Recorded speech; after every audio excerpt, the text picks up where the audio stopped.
Hello friends, welcome to local engineer ADS channel. இந்த வீடியோவில் நம்ம கார்த்திகை தீபம் சீரியலோட ஒரு சூப்பர் ப்ரோமோ தான் பார்க்க போகிறோம். அதுக்கு முன்னாடி நம்ம சேனலை சப்ஸ்கிரைப் பண்ணலாம் பண்ணிக்கோங்க. அதை பார்த்தீங்கன்னா கல்யாணத்தை எப்படியாவது நிப்பாட்டணும்னு சொல்லிட்டு கார்த்திக் ரொம்பவே அதிகமாக முயற்சி எடுத்துக்கிட்டு இருக்காரு. ஒவ்வொரு முயற்சியுமே பலன் இல்லாமல் தான் போகுது. டாக்டர் மல்லிகா கடைசி நேரத்தில் அவங்க தெரியாதுன்னு சொல்லி கைவிரிச்சிட்டாங்க. இது மாயாவுக்கும் மகேஷுக்கும் ரொம்பவே பாசிட்டிவ் அமைஞ்சிட்டு, அது மட்டும் இல்லாமல் சிவனாண்டிக்கும் சந்திராவுக்குமே பாசிட்டிவ் அமைஞ்சிட்டு, இதை அப்படியே மாற்றி ரேவதி மைண்டையும் குழப்பி விட்டுருக்காங்க நம்ம மாயா. இதுக்கு முழுக்க முழுக்க சந்திராவும் சிவனாண்டியன் தான் பேக் போனா இருந்து செயல்பட்டுக்கிட்டு இருக்காங்க.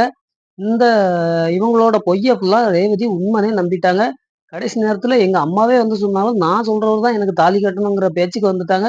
இப்போ நம்ம கார்த்திக் எப்படியாவது அந்த டாக்டர் மல்லிகா ஆஸ்பத்திரியில் உள்ள நர்ஸை கூப்பிட்டு இவங்களுக்கு அபார்ஷன் இங்கதான் பண்ணோம் அப்படிங்கிற மாதிரி சொல்றதுக்காக கூப்பிட போயிருக்காரு. இதுதான் சாய்க்கு அப்படின்னு சொல்லிட்டு சந்திராவும் கார்த்திக் மேல இல்லாதது பொல்லாதத ரேவதிட்ட மாயா வச்சு சொல்லிட்டாங்க.